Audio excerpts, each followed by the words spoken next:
We're going to now turn to panel 2 at the uh, at the nonviolent practices under the leadership of Anuj. So, without Anuj Jain, without much further ado, I'm just going to quickly introduce Anuj, since no one else would do that job unless I did. Anuj is a very dear friend who started off in development way back in the 80s as a young man. And he was with CARE and many other organizations, and Rajgopal and Anuj became acquainted. Afterwards, after leaving India and doing many things in many places in the world, particularly his interest has been around micro initiatives, community development, and enterprise. He landed up at Coady Institute in Nova Scotia, which is an amazing institute of development that trains people from all over the world. And there he ran the program for many years around microeconomy, micro initiatives, community economy. And since then, he's graduated to doing, again, a lot of global work. And we are just so delighted that Anuj has taken a long-term interest in this whole area of nonviolent economy. As a Jain, as a very sensitive man, he has brought to this subject enormous sensitivity.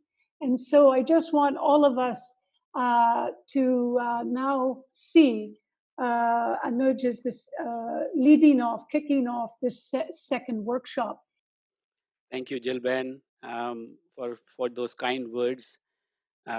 I consider myself as a lifelong learner, and I think what you explained. I think our journey continues. I'm inspired by your work and Rajgopalji's work, and millions of others who work with you as inspiration. Wonderful people. Good to be part of this August group. Everybody, we will get started very quickly.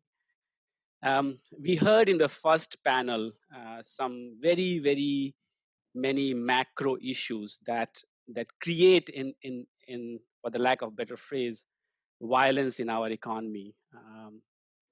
We heard about how the patent system creates violence. We heard how the corporatization of profits and their homes in developed economies create violence. We heard how the technology which held a great promise is creating violence, from Rajni, and how she thinks that unless the macro issues are dealt with. We heard number of speakers really gave. We heard from Valappa who thought that she should be part of this group because of her work in food systems in Asia, in Thailand, and we would kind of carry her spirit into this session as well, of how she has been part of a local food system movement which is grassroots and up and others. I'm feeling a bit reflective today, and I'll just take 2 minutes to suggest, how, invoking Gandhi's, my experiments with truth, where, we don't have full answers. I think, we live in contradictions, each one of us, to some degree or to greater degree. We have, we talk about energy conservation, and we live in big homes and air conditioning. We talk about fossil fuel, and then we buy SUVs and drive that. We talk about local food systems, and then we go to supermarkets, and the list continues. We talk about the travel industry, and we ourselves, go around. And so I think, and I think we are constantly trying to juggle the daily realities and the world that we would like to be, see.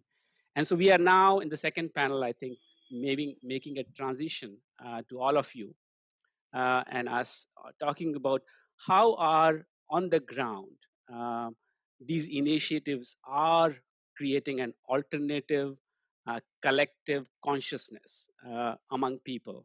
And I think in some ways It is all about collective consciousness. How do we turn majority of people to think alternatively and not look at monetary value of life, but holistic value of life.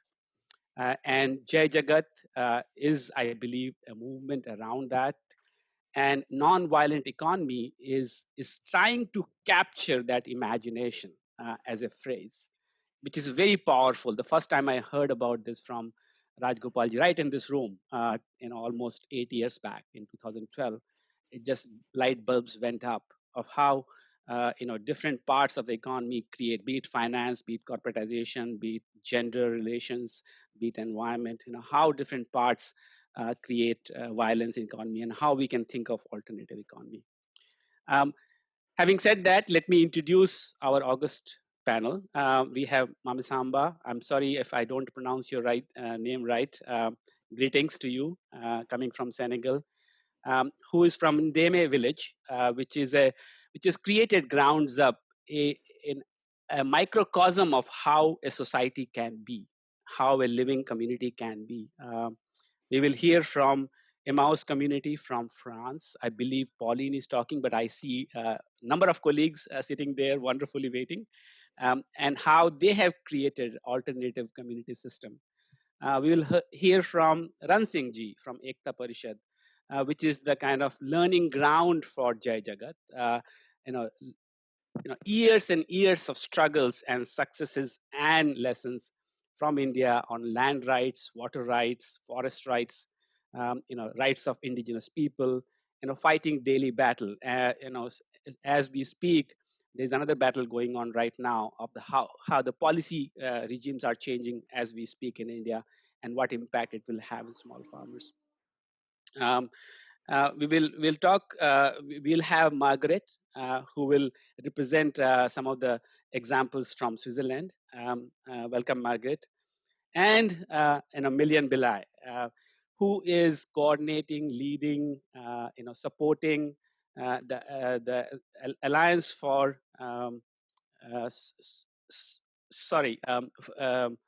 AFSA, which is a African-wide network for food sovereignty across Africa. And they are a network of very, very innovative organizations on the ground of who are very actively at a scale, not just at the micro level, creating alternatives to chemical-based corporatization of the food system. So I will end there and just some house rules. We are hoping to have each speaker speak for about 8 minutes, give or take. Will not be too strict, but we'll try and stick to that so that we have about 30-40 minutes at least for some conversation that we can have among us of what does it mean, what does it mean to us in terms of non-violent economy.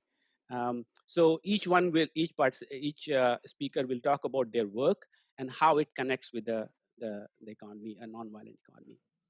With that, let me hand it over to Mama Samba and help us understand what he does and his organization does. Go ahead, Mama. You have to unmute your mic.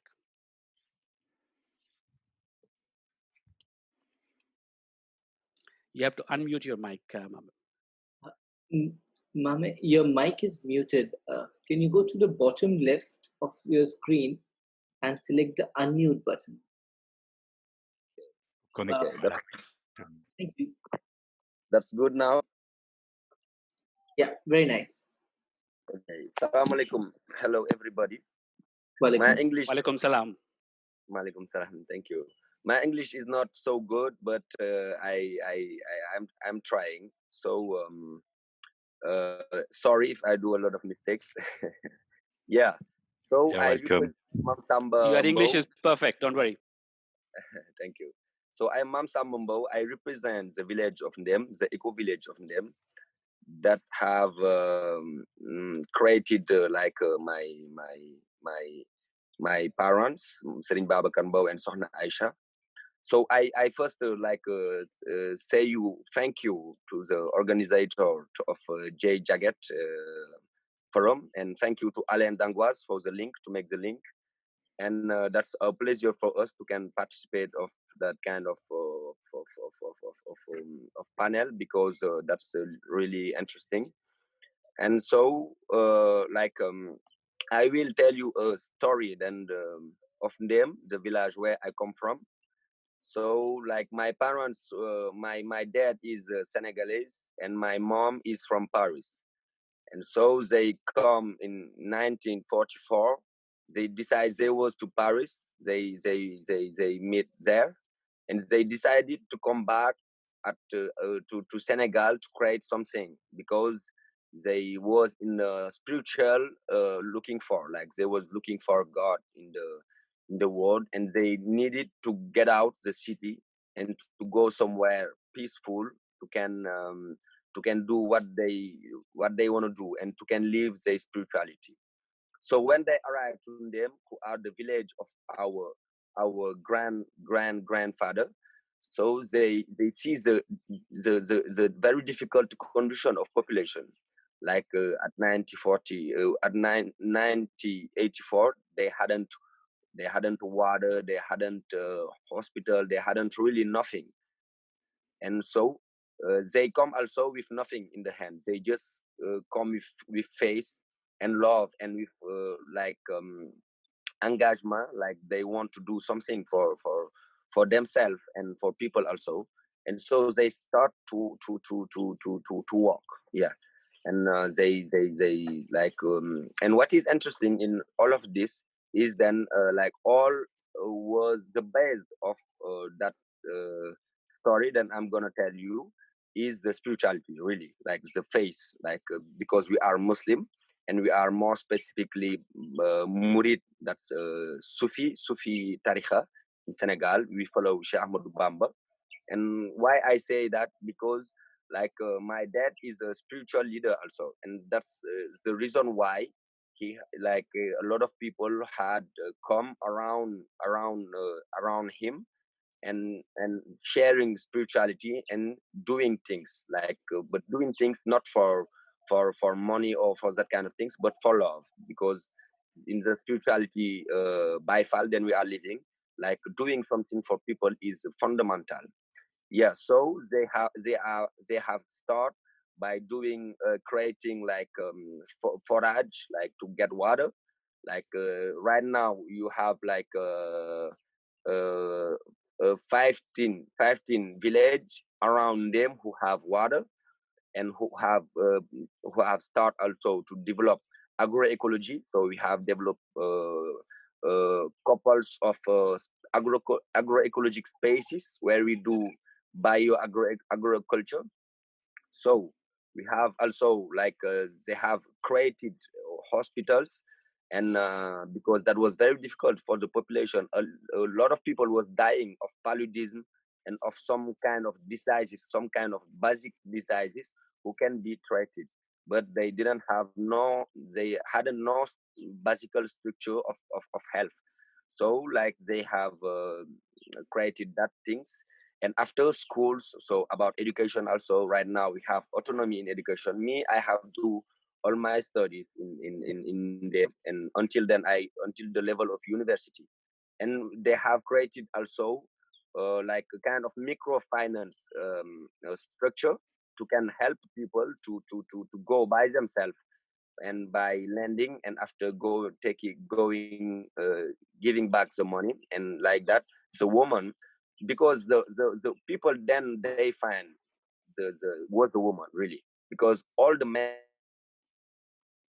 was in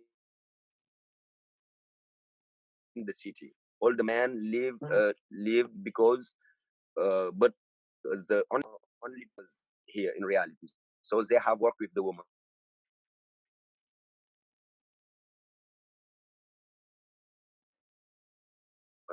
direct. Excuse me. Hello, that's good. Yeah. Yeah, better now.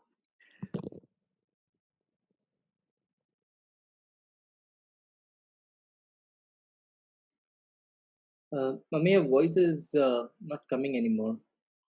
I think we have lost his connection. Yeah, probably he might be trying to.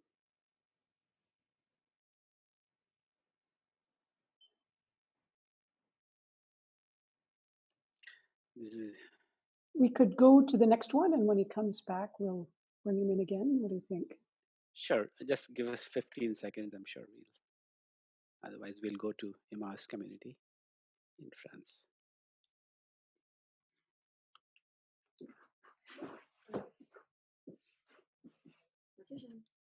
On parle.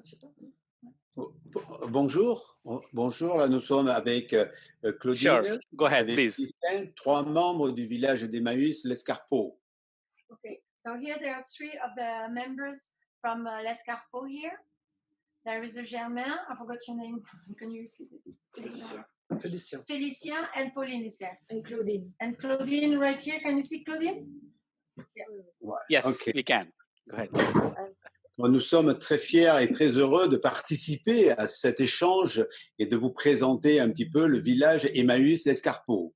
They're very happy and very proud to participate in this panel and be able to present you the project for Emmaüs.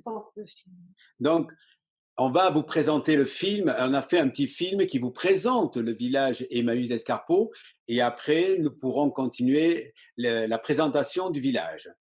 You're going to see a small video that presents the project here in Pau, in Emmaüs. And after that, you'll have the opportunity to discuss the project. Bon. So, here you go.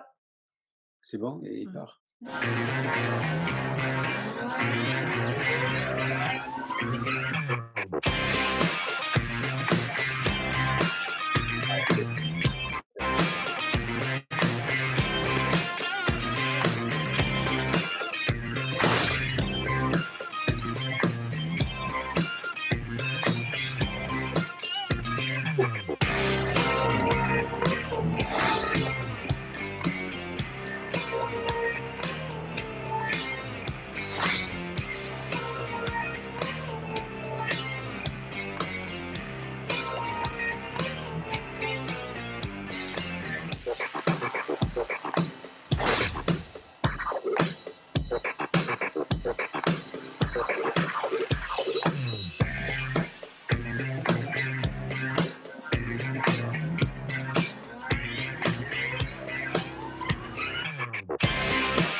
You need not say anything more, but please go ahead.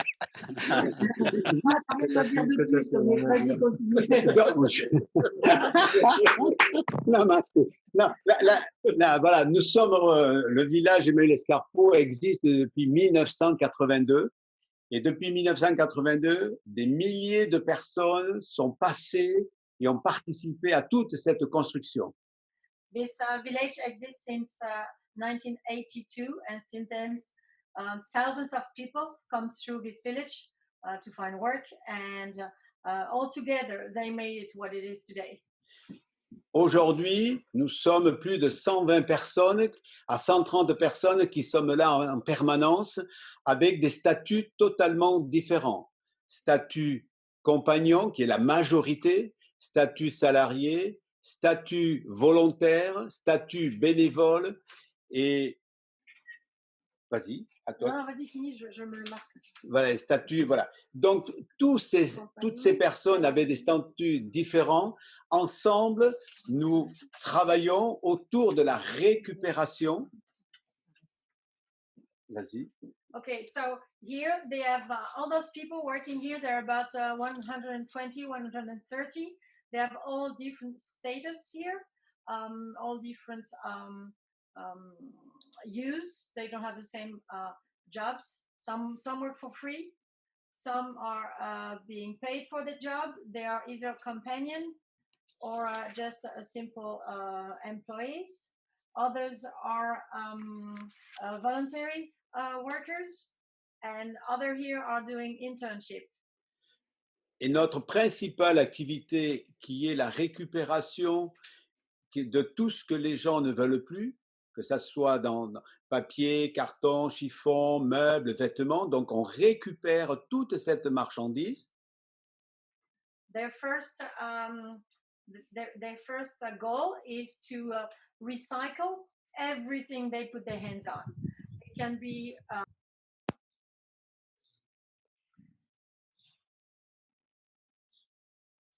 Sorry about that. Please continue.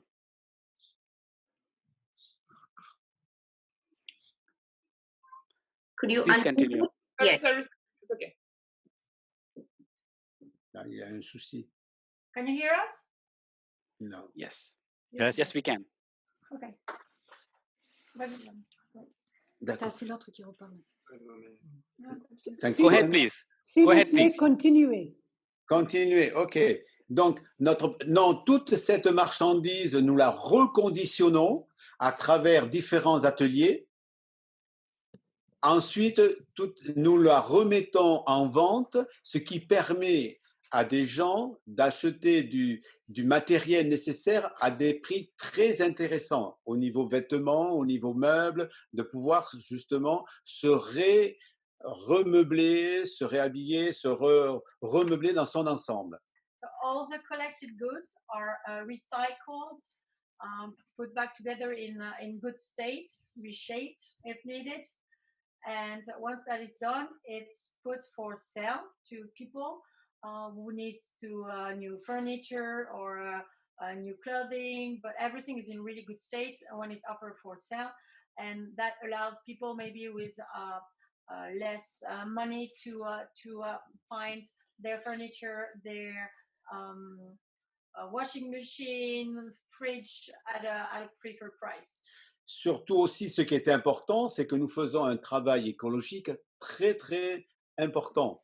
On recycle toute cette marchandise qui peut retrouver une seconde vie, mais aussi on recycle cette marchandise en tant que matière première, puisque nous avons des partenaires comme Éco-Mobilier, Écosystème, qui recyclent toute cette matière première. They're working towards eco-friendly status, because what cannot be reused as its first purpose, it's recycled, and they work together with different groups who help reuse that first material and recycle it for better goods. Cette activité nous permet d'avoir une autonomie financière à 100%. Nous n'avons aucun centime de subvention provenant de l'État ou de différentes collectivités. This activity allows us to be 100% self-standard. We have no help from the government, and that also everything comes with this activity, from the recycling. Ce qui nous a aussi permis de développer dans le cadre du village des activités au niveau de la ferme, puisque nous faisons de l'agroécologie, de la permaculture, de l'élevage pour subvenir aux besoins alimentaires du village. And this economy allows us also to work on our local farm and be able to I forgot what to say.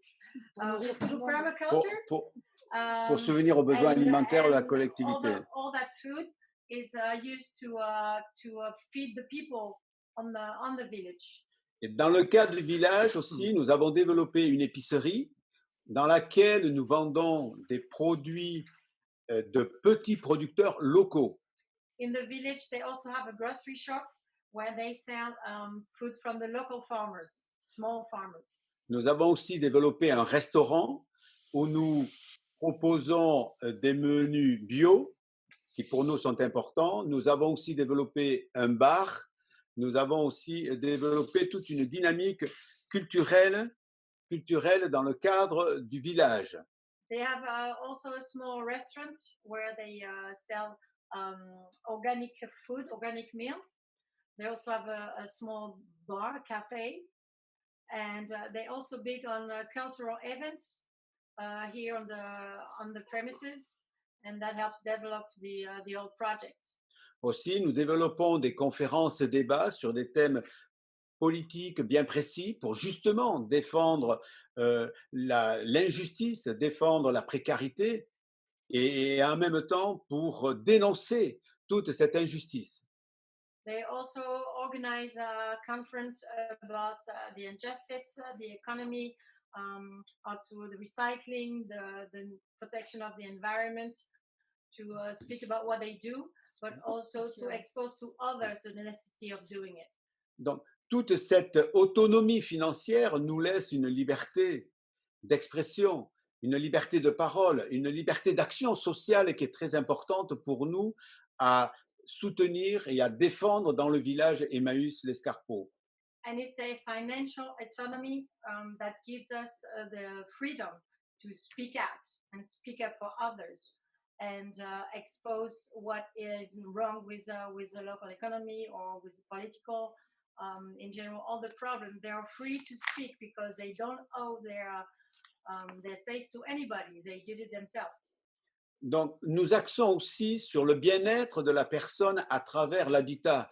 Un habitat écologique avec des matériaux locaux, avec justement, le cas qu'on peut citer, c'est quand on récupère le papier, on fait de la ouate de cellulose par l'intermédiaire d'une entreprise locale. On est totalement dans l'économie circulaire. They also are working on the housing, how to make better housing with recycling, especially for the insulation. They use old clothing and cotton, and they use they shred. They have a special company that does it for them, and then they use this insulation for housing. Ce qui est important avec cette autonomie financière qui est construite en étant un acteur économique incontournable pour les collectivités, cette autonomie financière nous permet de faire de la désobéissance. Their financial freedom allows them to be disobedient, politically, I guess, and economic. Si vous voulez rajouter, vous me dites. Pour nous, notre principal objectif, c'est d'accueillir des personnes, peu importe leur culture, peu importe leur convictions politiques, convictions religieuses. L'important, c'est que toute personne qui vient au village Emmaüs l'Escarpeau, dans le cadre d'un accueil inconditionnel, what matters here is no matter where you come from, no matter what you did before, no matter what your history is, your religion, your color, nothing matters. Only it matters that you are here to be part of the group and work together with the group for a better world, I guess. Que cette personne retrouve en participant à l'activité, en étant acteur de toute la dynamique économique du village, puisse retrouver toute sa dignité, toute sa force de personne, d'individu, de retrouver sa dignité d'homme debout, ce qui a été toujours le message de l'abbé Pierre. And by doing so, you're welcoming everybody here. This person coming here, which might have a hard past, is allowed to stand up and be a full person and work together for the community and find a pride in it and be a standing man.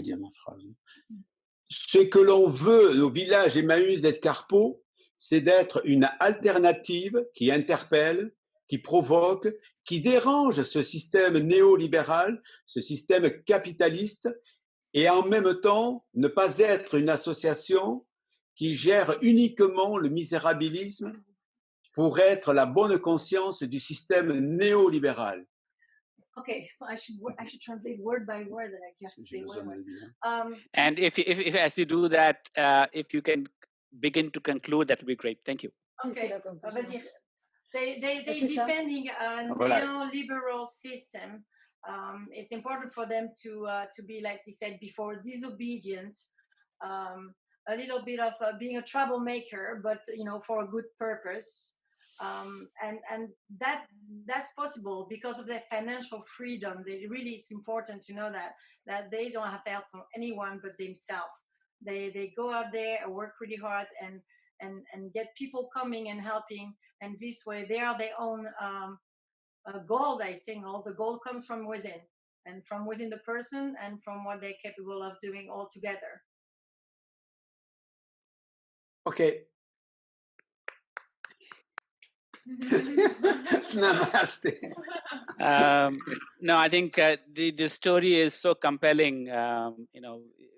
It should not be utopia. We all should be learning from this and living our life. Just at the right time, I think Mam Samba has just reappeared. So maybe we will ask him to unmute his mic and continue his story, and maybe take 5 minutes to conclude his story as well, so that we can also hear from others. Go ahead, Mam Samba. Welcome back. Okay. Sorry for the internet was Not a problem. Yeah, go ahead. Okay. Yeah, I'm in the village. That's why. Yes. So what I was telling is then all that dynamic, like right now we have water, we have electricity, we have same internet, we have also like a center. So I joined our friend in about it, because we are doing also craft. Like we have a center that employ more than 200 persons. And so we are making like clothes, like I have right now, and we are like in the fair trade. We have a fair trade organization, because like we was recognized by the World Fair Trade Organization in the two, like some 10 years ago maybe. And so we share our product with organization like Artisans du Monde in France. And so in Italy we work with like structure like Chico Mendes. In USA we work with an enterprise that named Tree Farm Global, like who are from the Mormon community. And so like in Senegal also we have different shop. We have like in Dakar we have a shop, in Saint Louis also, in Sali, in Casamas. And so like with that social enterprise, because with that enterprise, like no one takes the benefits. No, all the benefits are putting again in the project, in the social project in the village. And we are making also recuperation with some kind of tissue. And so we have all the production is due in the same place, because we are making our color. We have like 50 colors. We are making our color. We are making our like the tissage. I don't know how to say tissage. And we are making our like la couture aussi. Voilà, we are making all the things. And so them are known in the world also, because of that the craft, and that create employment for like more than 20 village around them. So right now people are coming same from Dakar, from Ozowe, come to work in them, but people from them don't move no more to go somewhere to find job. But of course we have problems also, because like we have some difficulties, because we know then sometimes with the new competition international in the craft, and like you have to have a very good quality. And when you are social in the social enterprise, you can't say nobody to go out of the enterprise, because we don't do that kind of things. We try all time to find solution, formation, that kind of things. And so we try to find solution. and sometimes that can create a problem of qualities. But globally, we are satisfied because that enterprise create a lot of employment, and them are known of that enterprise. And also we have next to that we have kind of that's in the same place, but that's in the agroalimentaire. Like we are making cosmetic, and with moringa we make some oils. We make also with another one, baobab we make oil of baobab also. And that's a new enterprise. Then we have created two 2 years ago, that has been created by my brother. And so they make very interesting product and healthy product. And we have also enterprise of biocombustible. Like we are making charbon, I don't know how to say it, to cook. And so, and that's done by the arachid, like the cock of arachid. Like we compressed, and that's a solution for deforestation, because people used to cut trees here to can cook, and right now they can use that product to cook, and that's less expensive than the wood. And that's more interesting because that's ecologic biocombustible. And also that's a social enterprise also, and that's people are working, so that create also employment. So to talk globally, Ndem is really an example of eco village in Senegal, because they don't have two like that here. Because the movement in Senegal globally is then everyone, every people, every young people, because we are very young, because the 40% of the population have less than 18 years old. So we have a very young population, but we don't have so much alternative.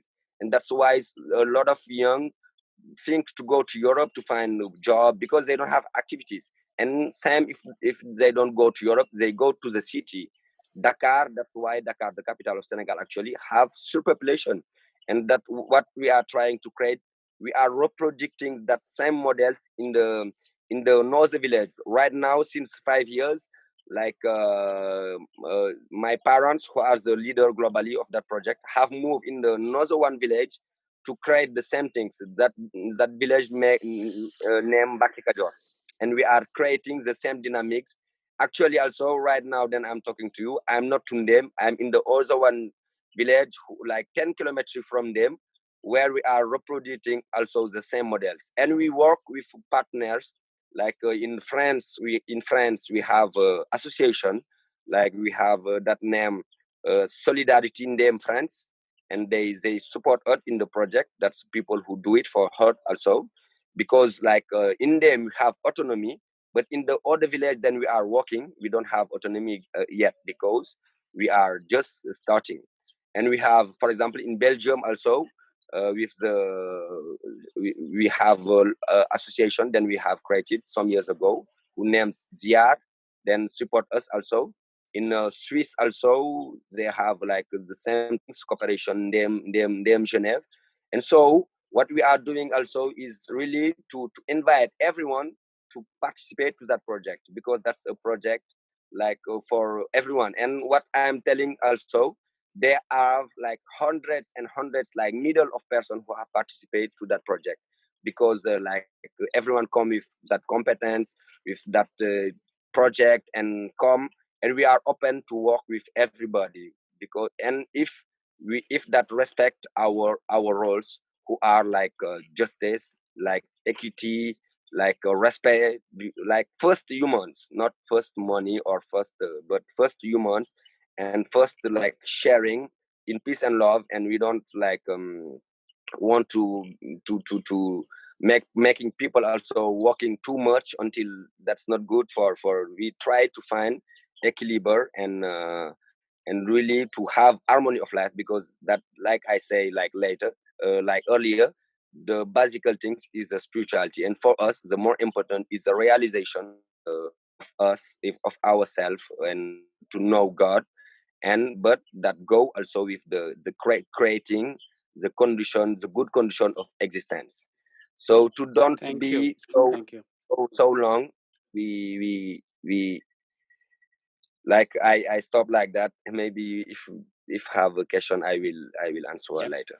And I'm No, sorry we will for have my time. No. English. We will have time to ask you more questions. You sound like an old wise man, or at least say wise man. You are no longer. You shouldn't consider. Wow, very inspirational. I think let more power to you and your colleagues and Emmaus Village that we heard two cases so far. Just a self-reflection. I grew up in a tribal region of India, in Orissa, southern Orissa, and I grew up with the notion, socialization, that private property is the way to go. Collective properties don't work. This whole modernization in 1960s, 70s, 80s happened, and that's what I carried through my career while doing MBA, while doing microeconomic work, working in Zambia and many other parts of the world, and how wrong not I wouldn't say wrong, you know how unthoughtful I was of not and so many of us grew up with that, how collective recyclable sustainable livelihoods are here and should be promoted. These are two examples. Without taking too much time further, let me invite Ransing ji to talk to us about years of struggles and successes in land rights and forest rights, and especially around a very powerful program that they have been running for last few years around beekeeping as one of the ways for people to earn livelihoods and lives. Ransing ji, I invite you, please. Thank you, Anuj. Jai Jagat to you all. I am happy to seek these opportunities to share our experiences, practices in the field of beekeeping, honey hunting in our areas.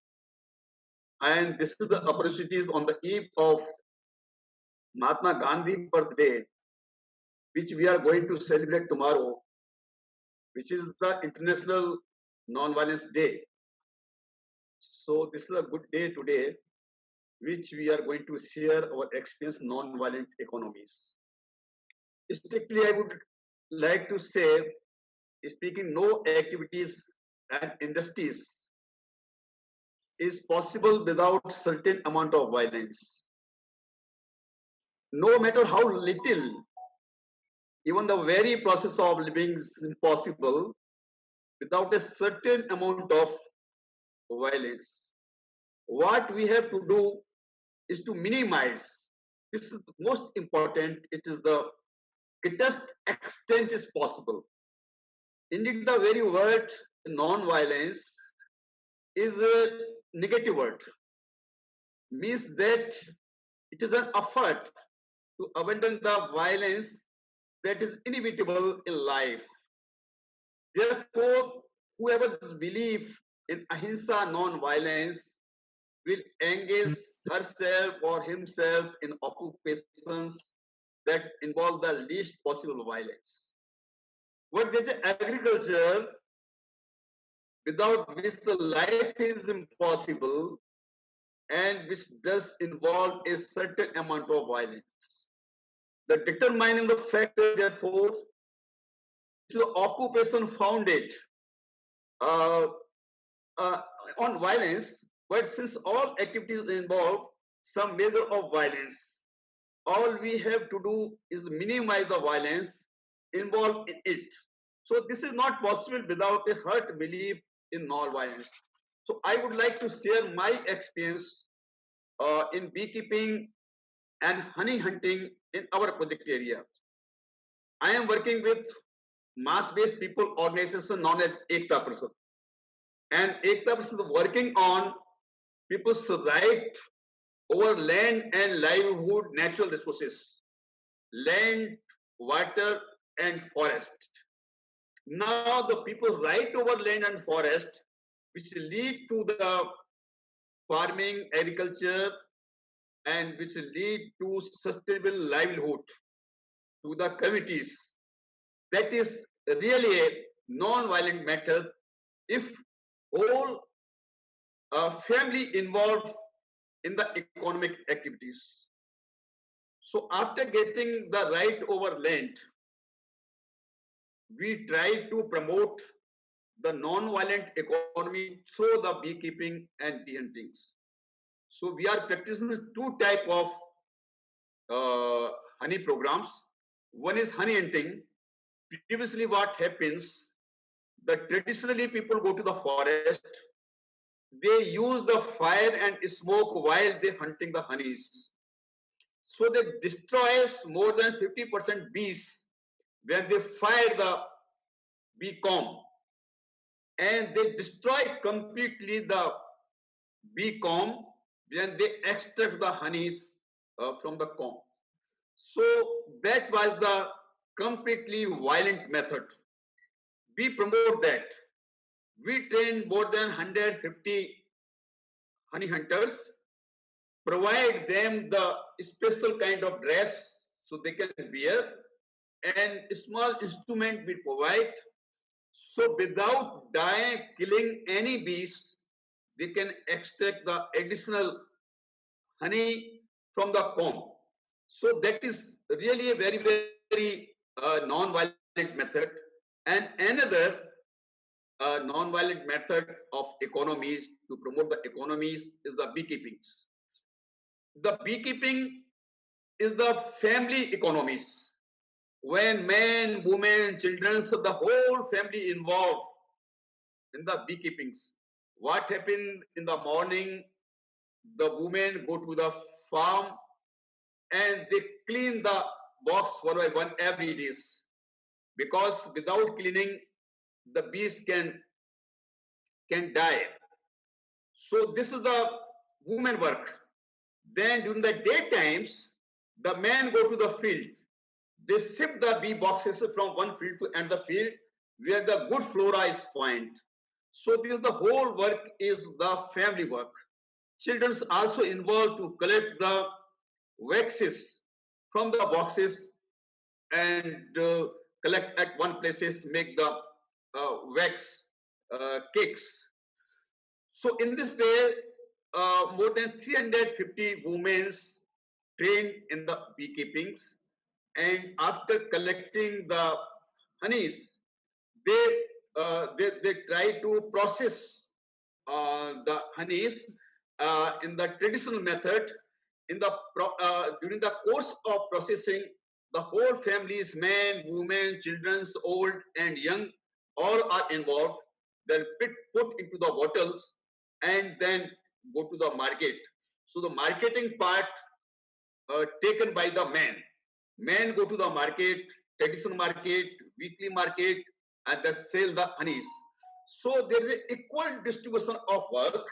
All the families are involved, and what is the incomes come from the honey?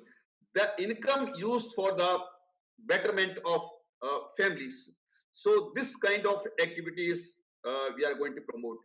We have in our areas more than 100,000 bee boxes, but all the beekeepers are the male, means men, but we try to select the female women beekeepers. They train, so there are 350 female women. This is the family practices. This is the little different from that one.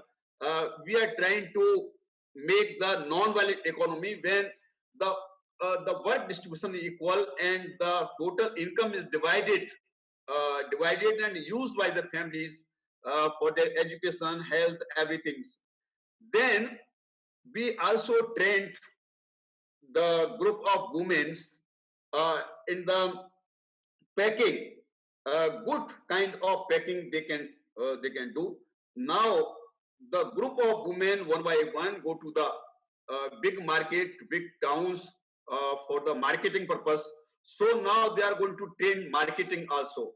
So this is the non-violent little activities we are going to practicing, and we hope we can spread, we can increase this kind of activities, and many groups can involve. They are attracting, and the quality of the honey is also good because this is the family work. So so the price is the least than the market prices. So this the Ekta Parsad initiatives we have we are going to promote in the village to village, and we hope this is the big activities so family can make the self-sustaining economies for their long and sustainable economies. I hope this kind of small experience I share with you, and I hope you can understand how women and family are involved in this non-violent economy. Thank you. बहुत बढ़िया रण Singh ji. I think you have one theoretical paradigm we often hear about is this triple bottom line, and the environment, the people, and the profit or the money. And in the very short presentation that you did, very simply you explained how all three come together, and this whole idea of minimizing the violence as much as possible is also a very Jan thought that Jill Ben talked about earlier. Thank you for sharing that. Not to miss the point that Ekta Parishad has been at a macro level fighting the whole rights of people, indigenous people, small farmers on lands and forest and water, which is the larger battle they continue to fight. But at the microcosm, this panel, second panel, is all about how then we are creating alternative economic systems, and that was one example. I would now invite Margaret to talk about her experience from Switzerland. Margaret, please unmute yourself and give us your insights.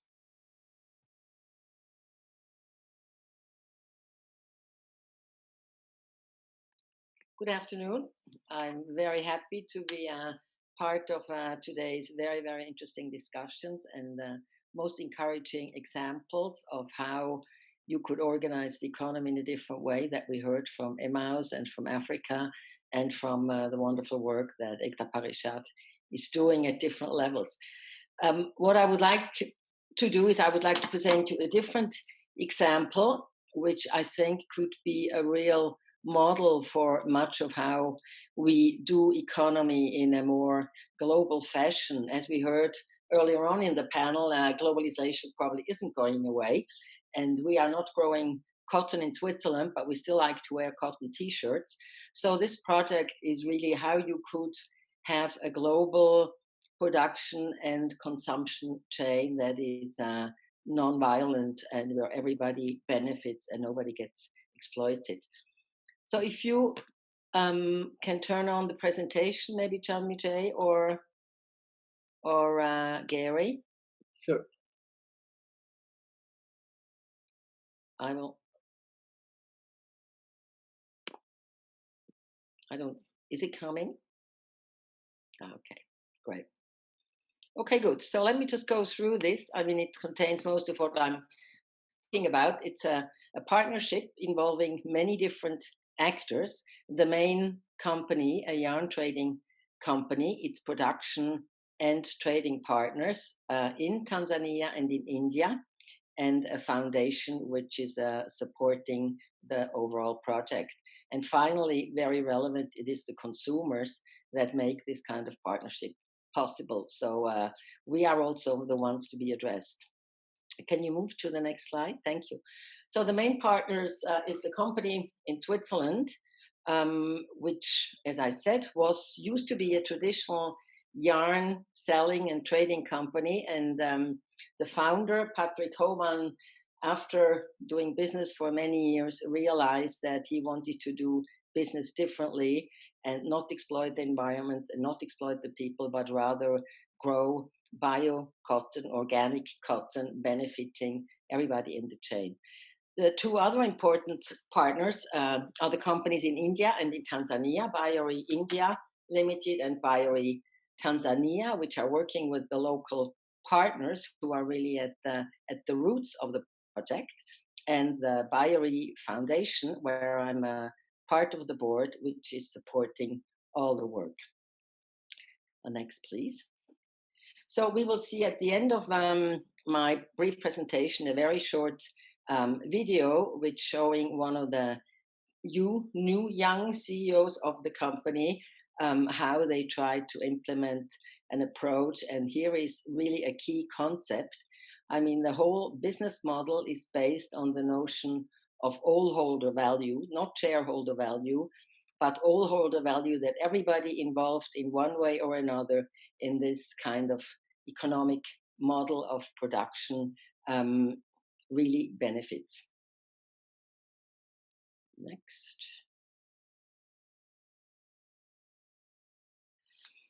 So I already talked about the founder. He's a visionary and pioneer, Patrick Homan, who one day decided to set up a different business model, again, focused on this all holder value approach, meaning that an exchange process, an economic exchange process, has to create value for everybody involved in the production process. And the goals are respect for humans and nature, as well as leading edge technology and profitability. I mean, if the business doesn't work, it will go out of business. So that is one part. The question is who benefits and how the profits are divided or distributed. So at the center of it is organic cotton production, the supply coming from India and Tanzania. So Reme, the company, also offers international trading partners access to an innovative, different economic system. Maybe what's important to say, the two companies in India and Tanzania, they're in many ways working independently, but as they are working closely with the final distributing company, Reme, they are owned by Reme. In contrast to the foundation, which I will talk about, which is independent. So next. Okay, so Biore Sustainable Textiles, that is the brand, that is the product that we are talking about. It is being produced to the highest standards worldwide in terms of organic cotton textiles, as well as fair trading, which relates to the whole production chain.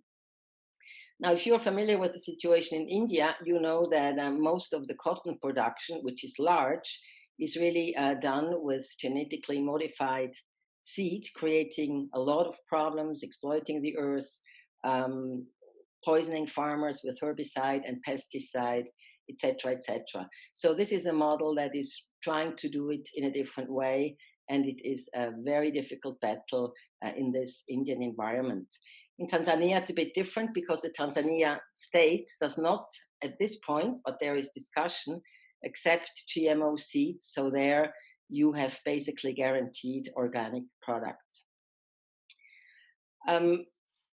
So I said the cotton is made from GMO-free seeds. No herbicide or pesticides are used affecting people's health or nature.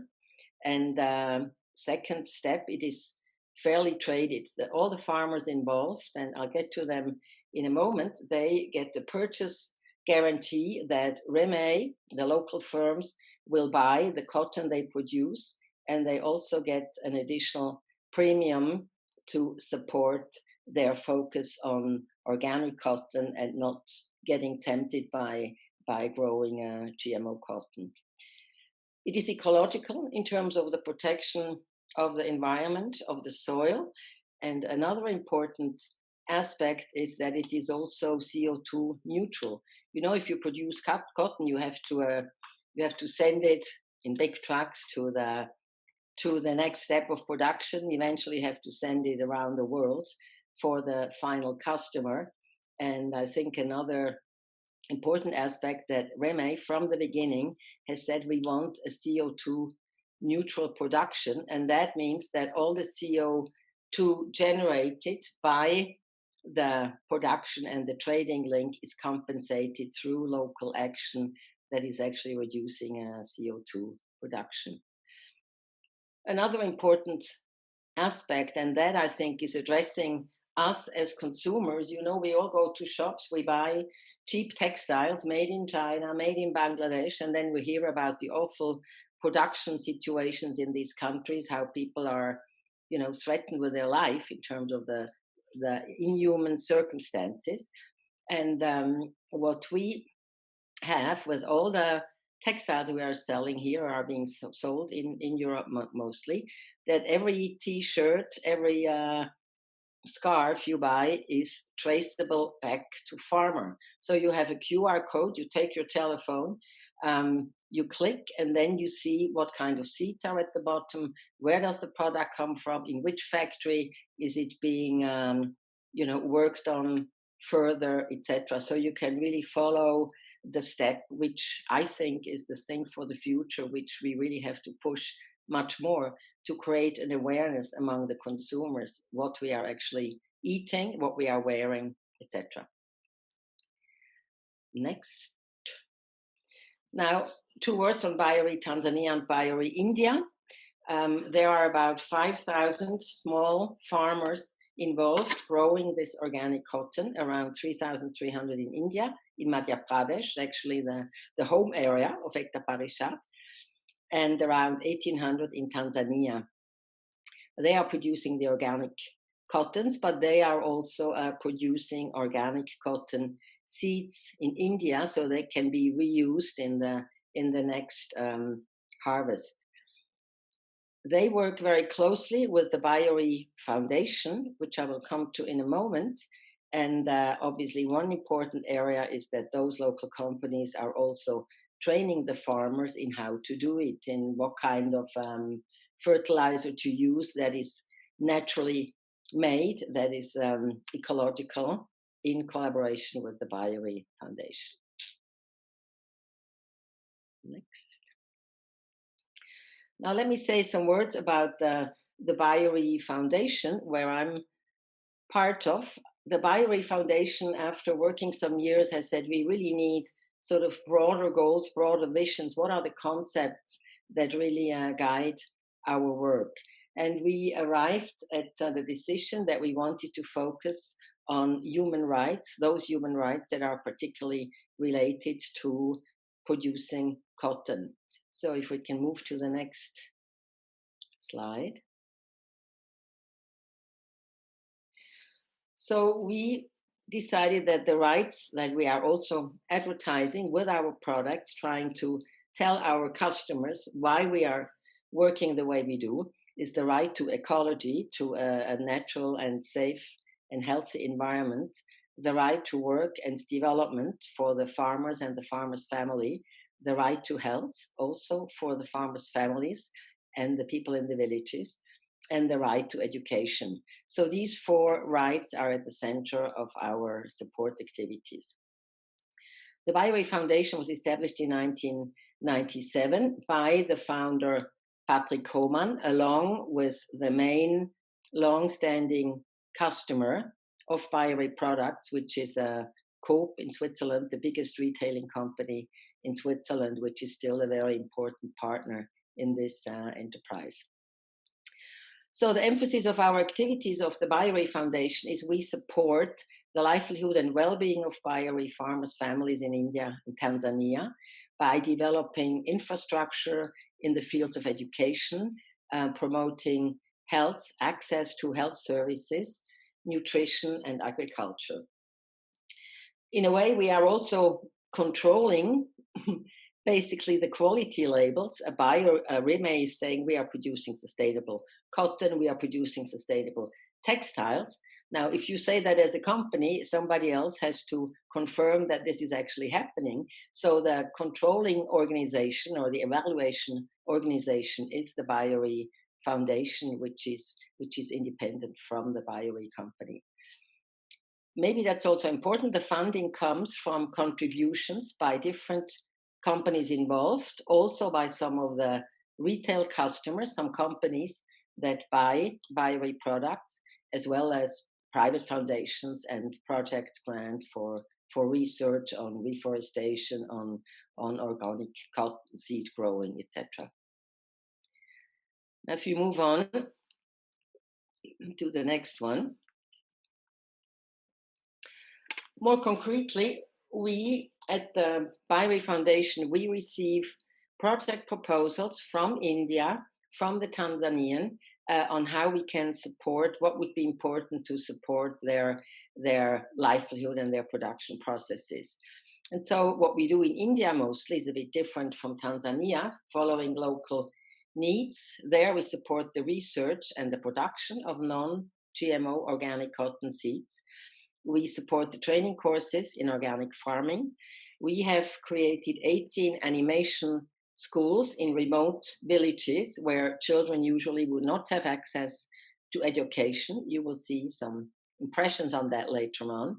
And we have also started one secondary school, so the children from the villages following their basic education can then continue to the next step of education. And one part of that education, which I think is very important, it's not just sort of intellectual education and training, it also involves a vocational training program, assisting these young people to then afterwards find their own livelihoods.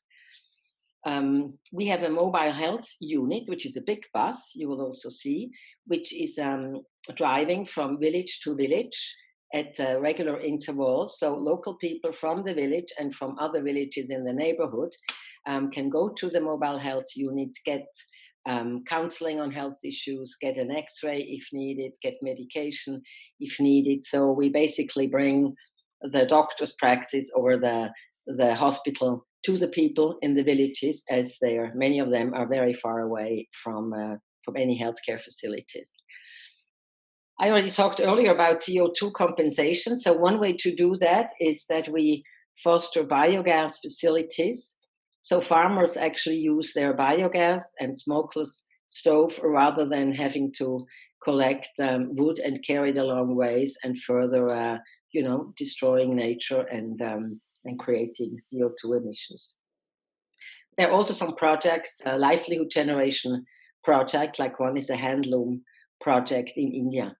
In Tanzania, the focus is a bit different. Of course, we also foster organic farming, but there we are involved in constructing water wells in the villages, helping villages to get access to clean water, and also water tanks for some schools, so children have access to clean water and don't have to carry it for miles and miles when they go to school. There are additional women SDGs like women's sewing groups, sunflower oil mill, and other projects that create some additional livelihood options for women and for other men. There is a reforestation project, because that's a big problem in many of these countries. And again, in Tanzania, we have a big smokeless stove project. When you imagine the women working in the houses and there's a lot of smoke, very bad for their health and very bad for the health of children. So with these smokeless stoves, the fumes are not staying in the house, but are being carried outside, and they're a lot more efficient and effective. Okay, we're getting near the end now. We're just getting there. Now, maybe Tamije, can you show the two little videos? I'm so sorry. I think we will have to move on, Margaret, because I think we have another. So if that's okay, if you want to have a concluding couple of lines, please go ahead. Yes, I mean, as I said in the beginning, I think it is an interesting model. And maybe when I think about the first panel, somebody said, well, we do need more projects, more practical, good examples. I think it was Satish Kumar. And somebody else said, well, these practical examples don't change the world. But I think they change a lot of realities, and they are important models for a larger change in society. So in that sense, I think they are, apart from the direct benefit to the people involved, they are important for further development of a non-violent economy. Great. Thank So Jamje is saying that your video is for a minute and might be helpful for us to understand it. So go ahead, Jamje, please play it, and then we will.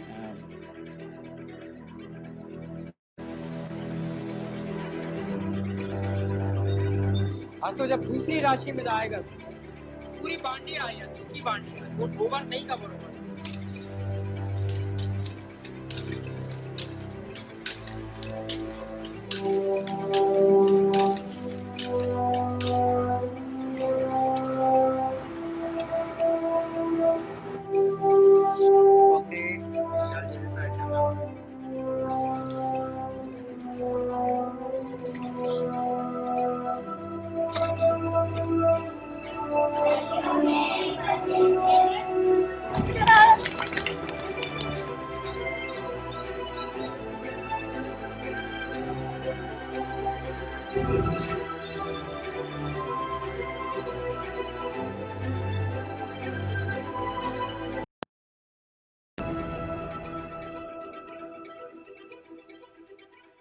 Okay, I think that's fine, Jamuje. We forget the second one. Okay. Thank you, Margaret. Wow. I think this is we heard just 4, and we heard from the 2 village community economy how one can create more self-sustaining, organic society economy within a confined space. And yet we heard from Ran Singh ji and Margaret of how even when we were to integrate with the larger economy and trading, how it can still be designed slightly differently and still keep it sustainable. And this is probably a subject that I think Millian would touch upon as well. Alliance for Food Sovereignty in Africa, a network of organization working on agriculture sector, small farm agriculture especially, and how agriculture is integral part of looking at food system as the central piece, and how does it integrate with the market system or not. So let me invite Millian to give us his insight. Thank you very much. Thanks for inviting me, Anuj. And thanks for all the inspiring stories. I think it's fantastic inspiring stories. I'm so happy to all. I would love to connect also to the last speaker because GM is pushed into Africa, and one of the crops that are pushed is cotton. So it will be interesting to communicate and pick this up, also to have it in more African countries, in addition to Tanzania. That's a fantastic story, all of the stories. My name is Milion Balai. I'm the General Coordinator of the Alliance for Food Sovereignty in Africa. The Alliance is the biggest network in Africa. Out of the 55 countries in Africa, our Alliance works, members of the Alliance work in 50 of them. We have farmers, fisher folks, pastoralists, indigenous peoples, women, and youth, the consumers, civil society movements. It's a network of networks, and it's very, very big. Our purpose is basically to push agroecology, to promote agroecology as a transition to sustainable food systems in Africa. We work on 2 ways. On one hand, we fight. There is a little bit of violence is needed. I agree with Ransing. So we fight with the appropriation of our natural resources, and I hate to call it a resource, our life, our seeds, our land. But as a solution, we promote agroecology. We have 4 working groups. We have a seed working group. The seed working group works, again, fighting against the appropriation of our seeds through regulations and legislations, but we also promote farmers managed system. In our land work, we promote the appropriation of land by our communities, by women, but we fight against land grabbing and appropriation of land by those with power in general. We work on climate issues. Again, on climate agenda, there are a lot of false solutions for climate. We work against that, but also we promote the integration of agroecology into climate spaces for adaptation and also for mitigation, but adaptation is our bigger agenda. We have the citizen working group. The citizen working group, we don't call it a consumer working group, we call it a citizen working group. That's a more appropriate word for our people. And we have a range of activities under that also, including really looking into the entrepreneurship sides of agroecology and how we can promote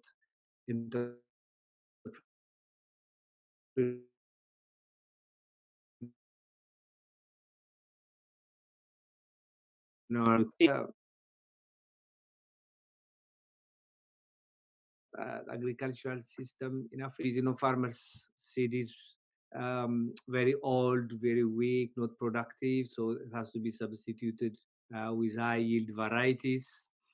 Land in the hands of African farmers is not productive, so we have to give it to another.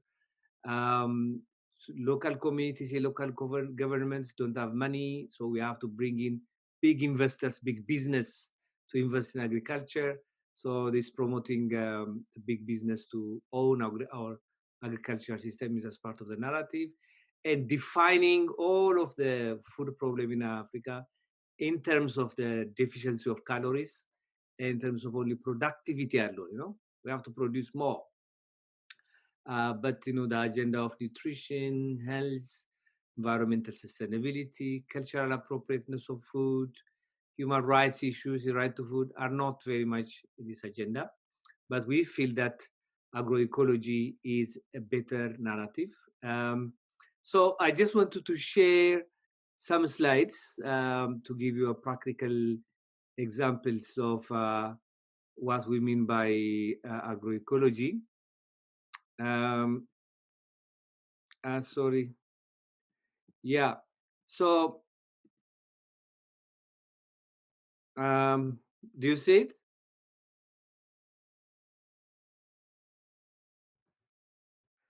Please go ahead. Yes, please go ahead. Yeah. So, as I said, we are promoting. Okay, that's good.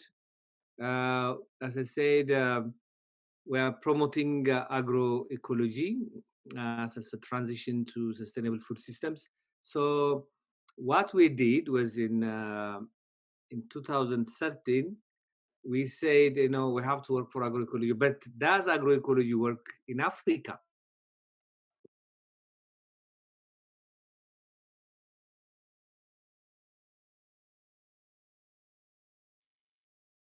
And coherent case for agroecology as a sustainable long-term solution for farming in Africa.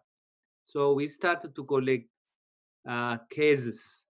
So we have case studies, over 80 case studies around agroecology, around land and soil, around pastoralism, around sea sovereignty. So we've collected those cases, and you can find all these cases in this website, if you go to this website. So we collected, hundreds of these cases from all over Africa, from every kind of food system, including pastoralism. What I will try to do is probably go a little bit deeper into one of the cases, which is happening in Ethiopia, in northern part of Ethiopia, and explain how agroecology works. This is the Tigray. As you can see, the land is very much degraded. It's a high overgrazing and burning, and a lot of gullies, wide and long erosion gullies. Low soil organic matter, low soil fertility, and serious food insecurity in dry years. So there are two paths to this. One path is to pump the soil with chemicals, agrochemicals, and produce food. But the other path is agroecological path. And actually, the local community and the local government has chosen the second path. But we did, and I mean, the research started in 1996, and it's been going on up to now. There's a lot of collection of data. This is showing one community. Basically, there are three things that are happening. One is planting, planting of grasses, planting of trees, fast-growing trees which serve also as food for animals. The second is soil and water conservation activities, treating those gullies and the hillsides. And the third is, using the biomass, the increase in biomass that is generated out of these activities, and produce compost. So this is a rehabilitated gully. There's a pond here. It's a rehabilitated biodiverse hillside. And these are the trees that are grown, these banyan trees and long grasses. And compost fields, growing teff, wheat, and barley. The kinds of composting also is quite different. We're experimenting with a lot of activities. So over the years, we collected data. There were 3 sites. On one side, there is no usage of agrochemicals, and there is no usage of compost. On the other, there's this soil and water conservation activity, and also there is a usage of compost. On the third one, usage of inorganic fertilizers, basically DAP and urea. And this is the result. Wow. In terms of the result, the blue is a check, red or dark brown is a compost, and the green is chemical fertilizer. And these crops are very, very critical for our farmers, for the life of Ethiopian people. Barley, durum, maize, teff, and fava bean. This is kilogram per hectare. This is in terms of productivity. So overall, the crops, as you can see, the land which was not treated by artificial fertilizer and compost is lower in terms of production. So something that has to happen. But land which was treated with compost did much better than land treated with inorganic or chemical fertilizer. This is over the years. I think if you go to the data for the first year, second year, maybe the inorganic fertilizer might be higher. But you have to include in this the cost of buying these chemical fertilizers. So we could see from this one case that yes, agroecology works, but you have to give it some time. And similar cases are all over Africa, similar in different cases. And there is, for example, a case with pastoralists, and instead of new breeds,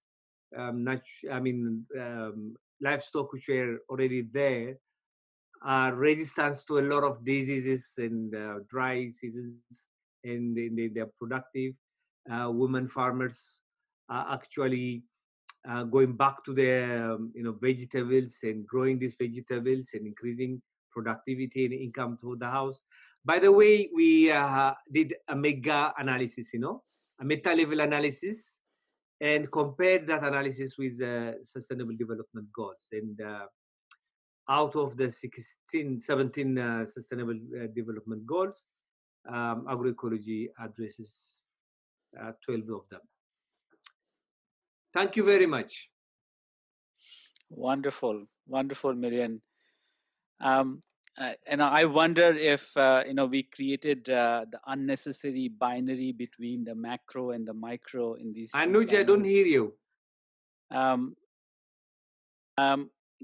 should be able to hear. Is everybody else able to hear me? Yeah. Okay. Yes, yes, Anuj. Yes, we can hear you clear loud. Thank you.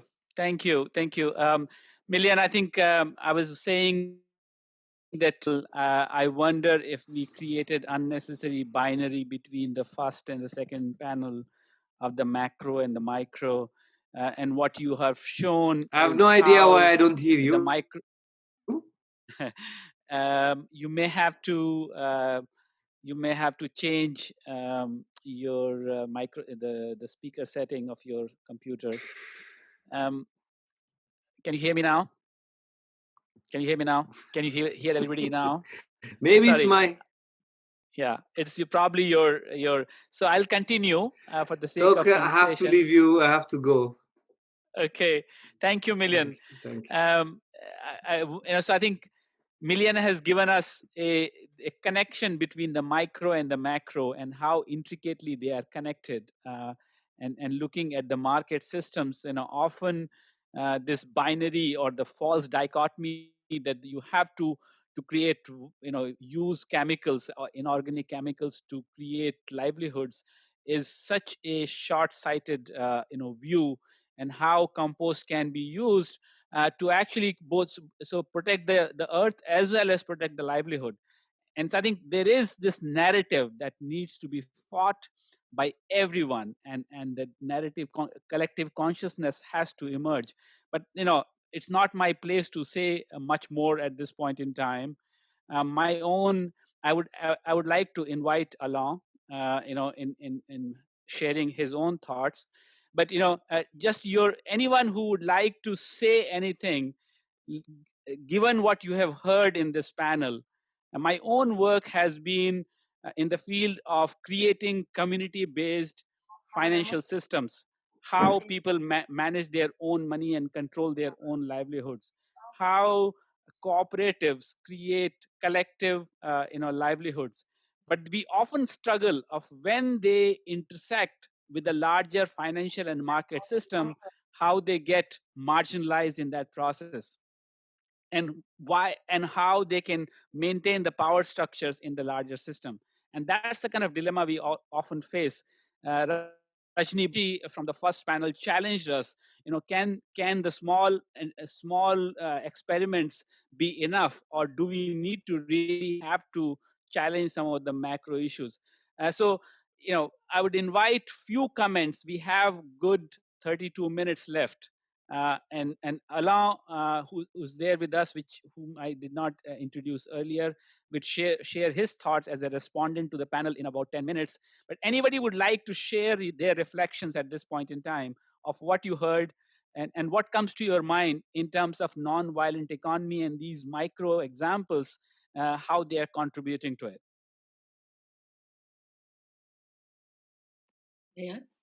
Yeah, please, Margaret.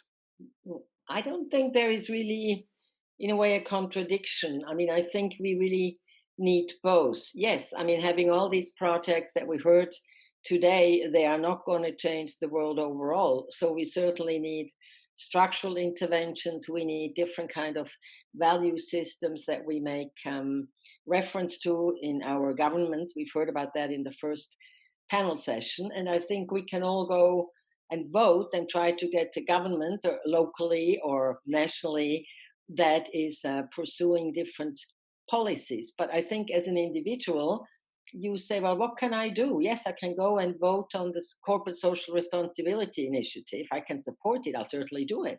But if I feel I need to do more in life, then I think all these concrete grassroots projects are the place where to engage yourself, because in a way we also feel powerless, in terms of affecting global policy. So while we have to try to do that, we only have one small voice. But on other kind of concrete economic projects, like we heard all of them now this afternoon, I think they are inspiring and energizing individuals to actually make a difference. Yeah. How about you, Emmaus, colleagues from Emmaus Community Village? You have created this wonderful island of society, and how do you feel about intersecting with the larger society around you? Voilà. Pour nous, ce qui est important, c'est de créer toute une dynamique alternative sur le plan associatif. For us, what's important is to be able to create an alternate economical project on the non-profit level. Et je pense que au niveau associatif, nous avons l'opportunité de créer beaucoup d'alternatives, mais cela aussi peut se faire sur le plan d'une municipalité.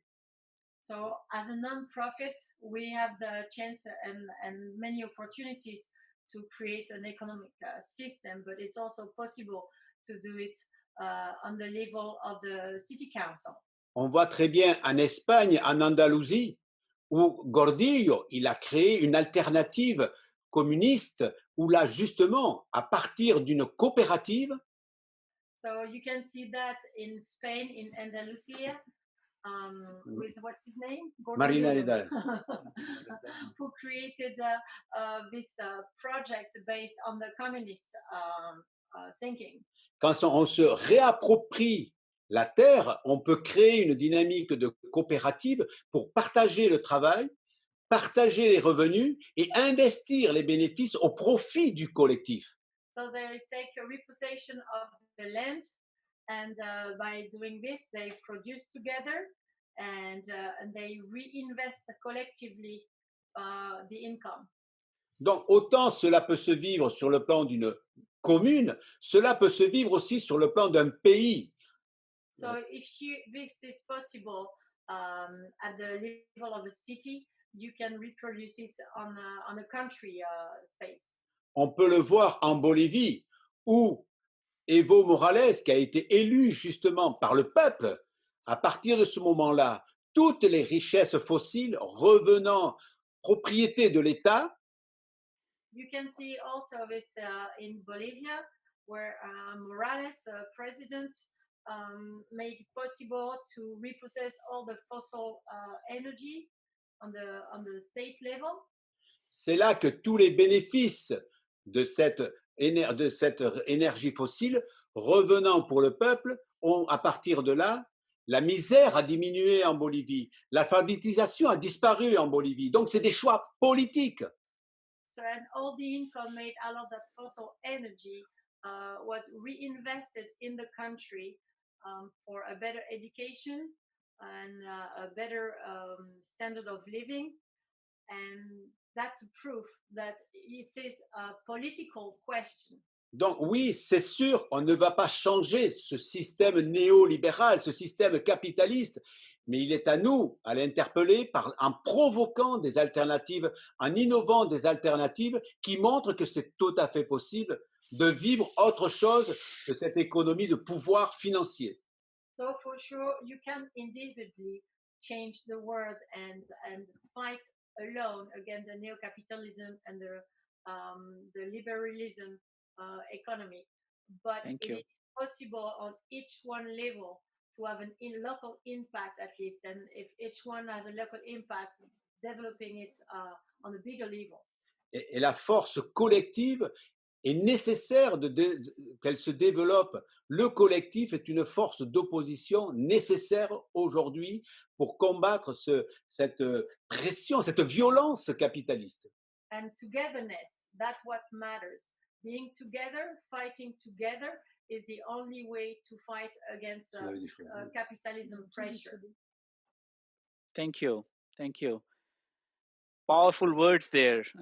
It is political as much as it is economic. I think we heard that resoundingly in the first panel as well. Let me invite Alain at this point in time to share some reflections from his own experience and also reflecting on what he heard. You have to unmute yourself first, please, Alain. Okay. You'll have to unmute. Go ahead, please. It's better. So, hello, everybody. Very happy to be part of this fantastic panel. Thank you, Anuj, for this good words to everybody. Oh, I'm very inspiring by all the words that are sharing by the different experiences from the different experiences.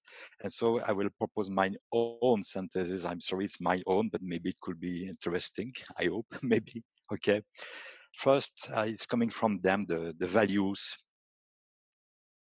peace and justice, respect and equity, sharing, first human, to be part of harmony of the life, to propose a context for the self-realization.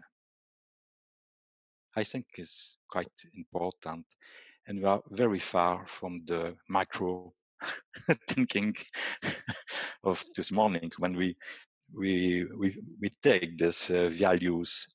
I think we can. For me, I can deal with these values. Maybe we can enrich, but another question maybe is a form of satyagraha for me.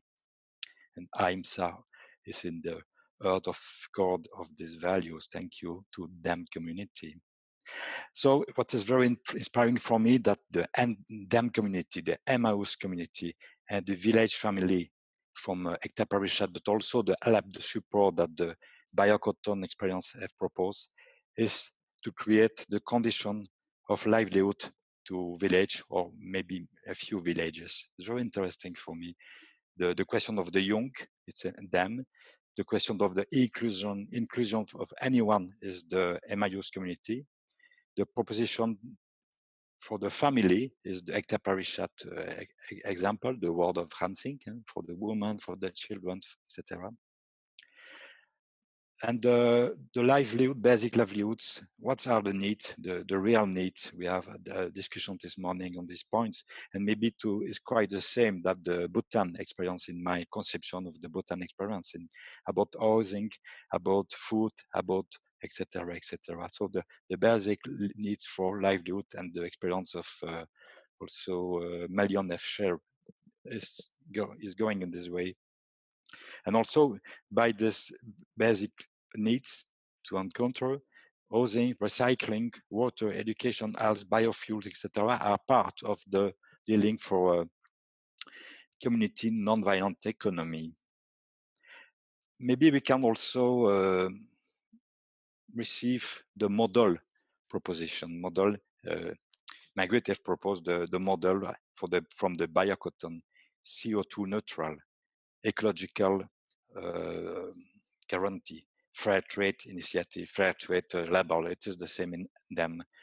The way to propose organic, that means far from GMO, free seeds, no herbicides, and so on. Trade.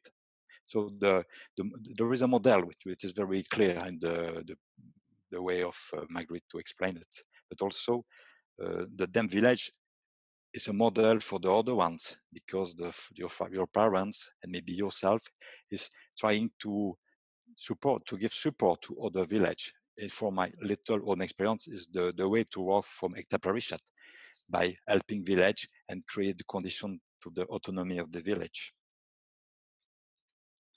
Also the question of the change to learn, that is the Ransing words, to learn not to kill the bees, not to put the fire in the forest, but also to take care. The take care is very interesting. And in this, with the take care, we are very far of the macroeconomic level, the take care. Okay. And also the sharing the revenue, sharing the job. And with the funds of Emmaus, they also go a little more by proposing low prices. They share with the people nearby them. It's very interesting for me. And there are questions, but also thanks to Satish, protect, build. The build, there are very good examples. Maybe quite could be a local architecture. I'm not sure we need a local architecture model discussion, because everything have to be specific. It is anyway. It have to be in the condition of the way of living where we are. So, but to build the network that you are building in Africa, it's a very interesting proposition for me, and we can do it worldwide maybe. their friends of France, Senegal, also India, of course, Asia this morning also. It aspiring this platform, this network of network, not to create a super network by the upper concentration of discussion, but maybe a network of network. It could be interesting to protect from it's important to protect these experiences because our friends of and them are in danger because of their organized craft, but they are in competition with textiles or coming from anywhere in the world. So how to protect them and the chemical, because the million slides also show the balance between organic and chemical in possibilities and to resist. Thank you for Marius. It's very clear. Okay. But so the question for me for the future, I appreciate that nobody have spoken about the 17 SDG. Okay. So in local experience, we don't need to speak about SDG. It's interesting to constate that for me. But we are certainly, it's a link with the macro view, with the common community goods. All the experience are speaking about the community and the common goods and the responsibility. There is a local responsibility. Common goods worldwide, common goods locally.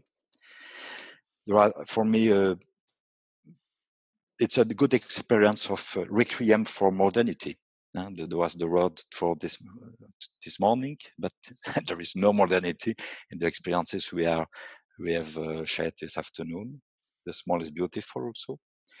And maybe an inspiration for the degrowth system, the degrowth society. There is a question certainly with the climate change, how to protect this experience for the climate change. What could happen? You share the village. I try to find the name in my Tigray climate change. What's happened?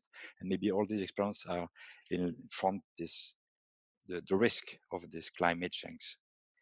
Non-monetary value from Rajni this morning. I think there is. It's so beautiful that the main value is the inclusion, to give the place to anyone. And the regional project of connecting the commands, it was also with from Rajni, I think. I think the good model, the good experience we can use from this afternoon discussion. Okay. Human rights are at the first step. I'm sure of that.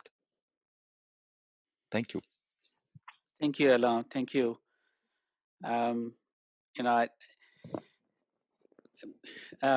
I don't have much to add except for self-reflect. I think it may not be wrong to say that the future is already here. We just have to recognize it and create a larger consciousness and and narrative that Biore talked about, Million Biore talked about, of how these are existing and yet not considered mainstream. They are mainstream. These all are indeed mainstream. We just have to recognize it that way.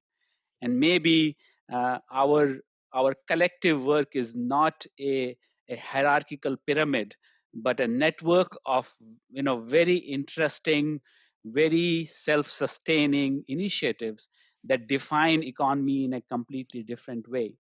The other self-reflection I would have is that when we started talking about non-violent economy, and I would love to hear a little bit about that from Jill. Yes, we know some bit, but we also realize that non-violent economy is an idea. It has many strands. It has many components. We can interpret them in many, many different ways. It is about justice. It's about equity. It's about justice to the environment. It's about to people. So to women, to marginalized communities. It is violence in all forms that this society continues to carry, and how do we fight against that in an economic system? And so we are still exploring many of these ideas. We heard a number of things here, but there's much more work to be done in articulating it. And what does it mean in 21st century, the Gandhi's idea of self-sustaining economy.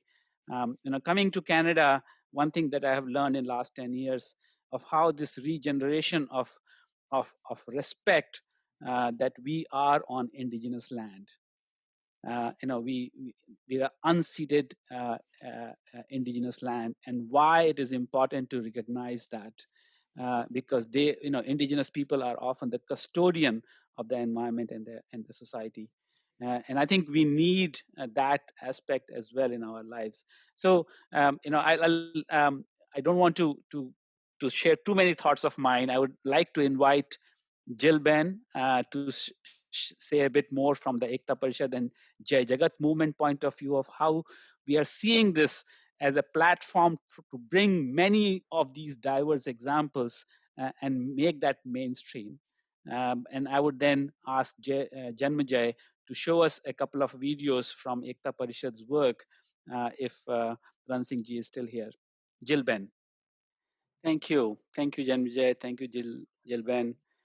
Um, we are reaching the end of the time for panel 2, but I feel like saying that this is not by any means end of a 10,000 kilometers march that was to be start in last year in October and end on 2nd October this year, but a start of a movement there where a lot more needs to be done and a lot more is happening, and the movement is just building and beginning. And wonderful stories from all of you. Thanks for having me as part of facilitating this conversation, and many more conversations to come. This is a wonderful connection that we have made with each other. Thank you, Jai Jagat.